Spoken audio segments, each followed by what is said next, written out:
experience. We're not just looking to raise capital. We are looking to provide and leverage some of our real world asset management. So that's one group. And then the other group I work with is called Growth View Properties. And we are really a deal finder. We're sourcing, I think last year we sourced almost 1,200 deals, 100 plus a month. And we have a good team and process in place. And we're looking, we've been able to partner with some large equity groups and capital partners to take these deals down. So we're doing things a little differently on those two respects, but it's been a tremendous ride thus far. Welcome to the How to Scale Commercial Real Estate Show. Whether you are an active or passive investor, we'll teach you how to scale your real estate investing business into something big. Jeremy Cisneros is a McDonald's owner-operator turned multifamily investor. His hands-on experience in turning around and optimizing businesses from top to bottom really helps him out in the multifamily space. Jeremy, welcome to the show. Thanks so much for having me on, Sam. Excited to be here and looking forward to it. Hey, man, the pleasure's mine. There's 3 questions I ask every guest who comes on the show in 90 seconds or less. Can you tell me, where did you start, where are you now, and how did you get there? Yeah. So I started in the residential space, similar to a lot of folks. I got my license as soon as I got to California from New York, originally background in McDonald's, franchise owner operating. And today we're in multifamily investing. So passively along the way, and then eventually became into the active space. And so here we are today. And yeah, I'm sure we'll dive in a little bit deeper. That's really fascinating. So you owned McDonald's franchises. How many restaurants did you own? We owned 7 in Midtown Manhattan and on the Upper East Side. So my father kind of scaled that up over the course of his almost 30-year career, and I was in it for almost 5 years there before we sold. Gotcha. Okay, so you guys have divested of those. Can you walk us through, I guess, the thinking behind selling off a McDonald's, franchise? It seems like those would be, 1, hard to come by, and 2, valuable assets to own. Definitely. Yeah. The goal was to scale long term, but the overarching reasons of just squeezing profit margins and increasing costs, et cetera, was just, and then being in the environment of New York City, you have to pay the taxes as a franchise owner. The real estate taxes are really expensive. And just what we saw, we just long term wanted to divest. And so we had an opportunity. One of our locations sat on a very valuable piece of dirt over in the Hudson Yards project on the west side of Manhattan. Right. The developer approached us and then approached the corporation. The corporation owned the land. We owned the lease up until 2022. So they bought us out of our lease and they bought the land, and we sold the other 6 locations to another operator. Gotcha. And it was at that point you said, hey, I'm going multifamily, or did you already have your hands in multifamily before then? I wish I had. I spent a few years in residential. Nothing wrong with that. It was a great experience. I was a realtor, as I mentioned, just kind of working with buyers and sellers, but then found multifamily probably 2 or 3 years after that, and have been really just kind of obsessed since. What are some things that you've learned, or some things that you feel like you've brought from the restaurant/franchise space that you bring into the multifamily investing space that maybe you feel like other people, that gives you a competitive edge, I guess it is the question I'm asking, over what you see other people doing? Yes, I'm an underwriter by background. I've done a lot of lending, so that has helped and kind of rounded out my operational experience that I had working physically in the trenches at McDonald's, from the back office, looking at P&Ls and our balance sheets on a daily, weekly basis, has been really helpful to really optimize the revenue and then fine tune the expenses without really like crippling the payroll. At the end of the day, you understand what it's like working shoulder to shoulder with those who are actually performing what comes out on that store operating income or net operating income, as we're familiar with in real estate. So what it actually takes in the day-to-day working long hours, I can empathize, and I definitely have that ability, I think now, going through those many years of long days and hours, to kind of, see how an operation works together and how to make it more efficient. It's just kind of taking those learned skills from people and working and developing those individuals to bringing that into what we do today. When you say developing those individuals, what are some thoughts that come to mind? So we're not vertically integrated at the moment. And I love people. They're sometimes a gift and a curse to manage a whole team. We had 350 employees across our locations Wow. and individual store. It's just a lot of personalities and characters. And I think a big control aspect of owning multifamily is owning your own third part, your own management company as well. So what we do as asset managers, we oversee the property managers who are professionals in those designated markets, and we're just really talking with the regional managers, just making sure we're aligned with our core visions and core values as we kind of set those up in my companies through a known system, entrepreneurial operating system that I've now implemented from one business to the next.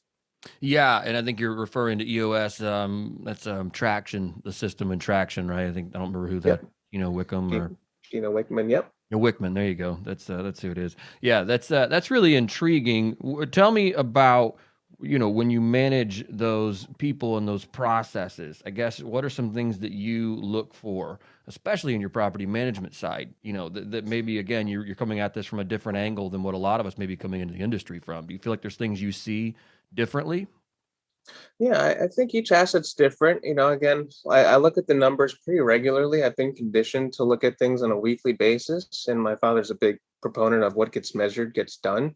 Mm. And so we just make sure we're looking at things on a micro level and making sure that we're just optimizing as much as possible. We want to be as fair and transparent with our tenants who are on site and maybe looking for a better living experience and community. So we're happy to provide something like that at a reasonable cost, we think, at the end of the day. And then just working on seeing what's working with renovation turns, with improving the communities, the amenities, and just deferred maintenance and all that good stuff. Not everything is a heavy revenue driver, but the experience can help reduce turnover. And that's just sometimes an unforeseen expense at the end of the day when you're looking at your bottom line. It's not something that you can quite measure, but the less turnover you have, the obviously more profitable you're going to be. What are some of the things on a weekly basis, some snapshot items that you look at? Maybe that you say, "Hey, this tells us where we are," and you can look at it in 1 minute and get kind of the health or state of the union for each property. Are there 5 things you look at for each property, or what is that? What is that? Yeah, so typically when we're doing our renovation plan, it's a little bit different than looking at more of a stabilized asset. So a lot of our deals have been more of a value add plan. So we're sort of like net neutral from a cash flow perspective, but if I see things dipping below the debt service coverage ratio of like a 1.0, I'll Mm, start to fine tune and see like what's going on. Sometimes you just have some leaky toilets at the end of the day. It could be something as minuscule as that's just flushing money down the drain, pun intended, and you don't realize it unless a few months go by and you're like, oh wow, this line item has increased. But with technology, it's pretty easy to kind of catch up front. So things like that. Obviously, tenants are all different and they all pay at different moments in the month. We wish everyone paid on time, but it's not everyone's circumstance. So I think looking at things weekly and checking in on different revenue and different expense items, kind of those two small examples I gave, are definitely what we try to keep our on-site property managers looking at, and kind of training them to look at these things without the help of us in the long run. yeah, I love that. How have you scaled your multifamily business? What has been your preferred approach? So I work with two groups. On the Symphony Capital side, we do a lot of partnerships or co-general partnerships, as it's common in the syndication world. We have really scaled our deal flow when we have partners who are in contract, and we'll bring some capital. We'll also bring some of that asset management experience. We're not just looking to raise capital. We are looking to provide and leverage some of our real world asset management. So that's one group. And then the other group I work with is called Growth View Properties. And we are really a deal finder. We're sourcing, I think last year we sourced almost 1,200 deals, 100 plus a month. And we have a good team and process in place. And we're looking, we've been able to partner with some large equity groups and capital partners to take these deals down. So we're doing things a little differently on those two respects, but it's been a tremendous ride thus far.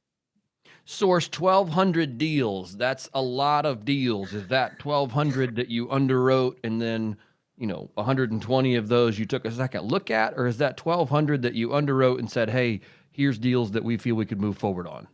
Those are, I wish, our team's not that big just yet. Those are the ones that hit the inbox. We took our first glance was we go through a neighborhood screen because we like to be at least 30 to 45 minutes within an MSA of 500,000 plus. Right. And if it fits that, we then do, use Neighborhood Scout and a few other tools to fine tune, hey, is this neighborhood got good job growth, good, median household income, decent crime and schools. And then if it fits those boxes, we'll go to our pre-underwrite phase. If it checks a few boxes, then we'll go to a full underwrite phase. And that's where I pick it up from there to just kind of, takes time, but we've really developed this efficient, streamlined process now. When you, and I want to spend a little time here because this is really, I think, interesting.